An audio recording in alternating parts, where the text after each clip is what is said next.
ಶ್ರೀರಾಮಂದ. ಆದ್ದರಿಂದ ನಾವು ಯಾವತ್ತೂ ನುಡಿದಂತೆ ನಡೆಯೋವರೇ ಹೊರತು ಸುಳ್ಳು ಹೇಳ್ಕೊಂಡು ಒಂದೊಂದು ನಿಮಗೆಲ್ಲ ಗೊತ್ತಿಲ್ವೇನ್ರಿ, ಇದೇ ದೇವೇಗೌಡ್ರೆ, ಇದೇ ಯಡಿಯೂರಪ್ಪನವ್ರಿಗೆ ಅಂತ ಬೈದಿರ್ಲಿಲ್ವಾ? ಜ್ಞಾಪಕ ಇದೆಯಾ ನಿಮಗೆಲ್ಲ? ಐತಾ ಇಲ್ವೋ? ಹಾಂ ಐತಲ್ವೇನ್ರಿ? ಬಂದ್ರಿ ಇವ್ರು ಮತ್ತೆ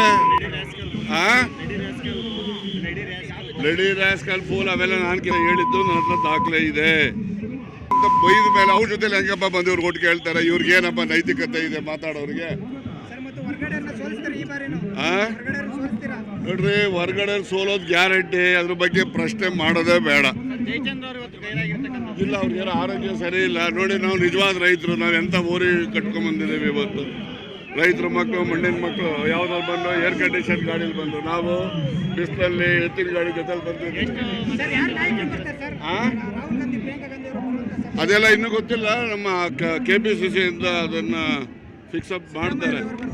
ಸಿದ್ದರಾಮಯ್ಯ, ಕುಮಾರಸ್ವಾಮಿ ಎಲ್ಲ ಬರ್ತಾರೆ. ಸಾರಿ, ಶಿವಕುಮಾರ್ ಬರ್ತಾರೆ. ಕುಮಾರಸ್ವಾಮಿ ಬಂದು ಹೊರಟೋದ್ರಲ್ಲ, ಅಲ್ಲಿ ಬಂದರು ಇಟ್ಕೊಳ್ಳಿ ಇವ್ರಿಗೆ. ನೋಡ್ರಿ, ನಮ್ಮ ಪಾಪಟ್ ಸ್ವಾಮಿಗಳು ಗಾಡಿ ಹೊಡೆದಿರೋದು ಇವತ್ತು, ಗೊತ್ತಾ? ಯಾವಲ್ಲೂ ಕೃಷ್ಣ ಪರಮಾತ್ಮ ಇವತ್ತು ಸಾರಥಿ ನಮಗೆ. ಅದರಿಂದ ಗೆಲ್ಲಿಸ್ತಾ ಇರ್ತಾರೆ. ಹಾಸನ ಗೆದ್ದ ಗೆಲ್ತೀವ್ರಿ. ಯಾರು ಹೇಳ್ದವರು ಗೆಲ್ಲಲ್ಲ ಅಂತ? 100ಕ್ಕೆ 100 ಗೆಲ್ತೀವಿ.